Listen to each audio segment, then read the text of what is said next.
just talk with our president about what's going on campus, what's on your mind, things that we're doing well, things that you'd like to see more of.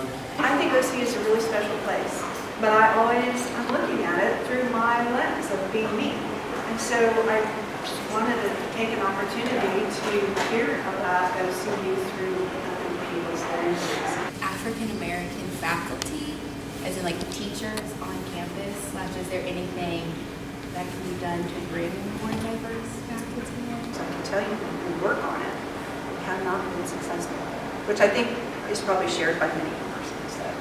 We've only had one art show in the gallery that had minority people in it, and it was based off the fact that they were minorities. If you feel like you're saying something that you're really not heard, Yeah. That's just not good. And I think that is a fabulous idea. We're talking about like incidents that happened like the OU and everything. And I was wondering what would be like the protocol that would take place if something like that were to happen? We would absolutely have a code of conduct case that we would work. Expelling a student,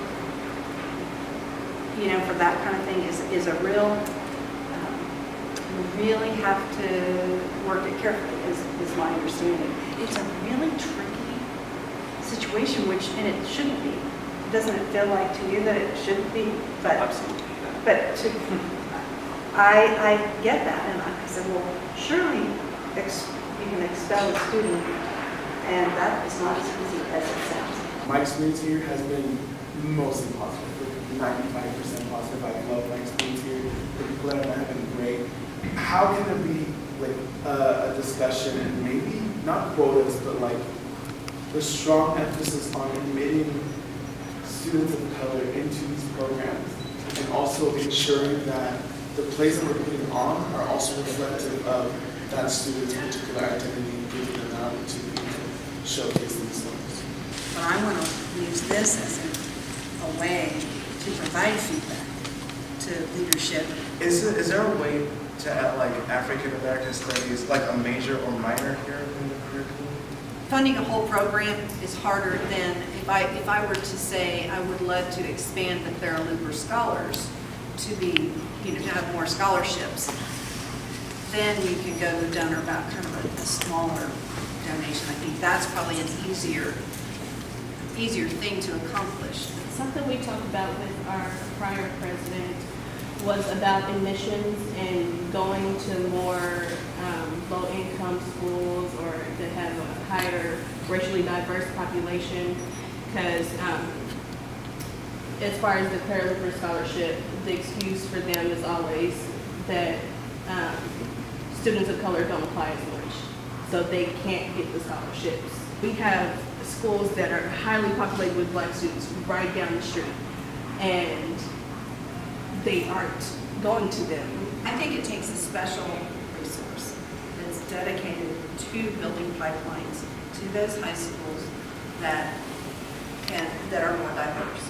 I think it's a common problem between different organizations and universities that the really governing board of the university doesn't look like the student population.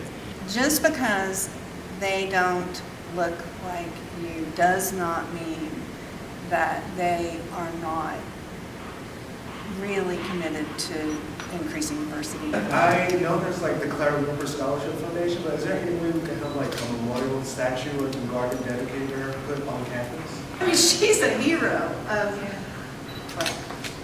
mine and so many people's, but I think that is a fabulous idea. I pay the school a certain amount so they can help me, and then I have no idea where my fee money is going, or it's going to something that doesn't benefit me. Certain supplies they'll provide for us in class, but a lot of times they'll just ask us to go and get our own. You have these teachers asking you to get things, and one teacher literally said, if you have enough money to go to the school, you have enough money to get this. It is kind of all part and parcel to our revenue streams that we look at that we have to cover costs with. And I would probably tell you that they don't always match up. And some things, please talk to me about. And I can't fix everything. I can't change people's minds, but I can do some things. Yes. I can take care of some things that just aren't right. Yeah. And so I pledge to you that I will continue to try and do that. I was wondering if talk to different people? Not Yes, I just- promise I will do Okay. that. But then like, I walked out of my office and I said, I don't know if we have the money to do this, but I'm going to promise to do that.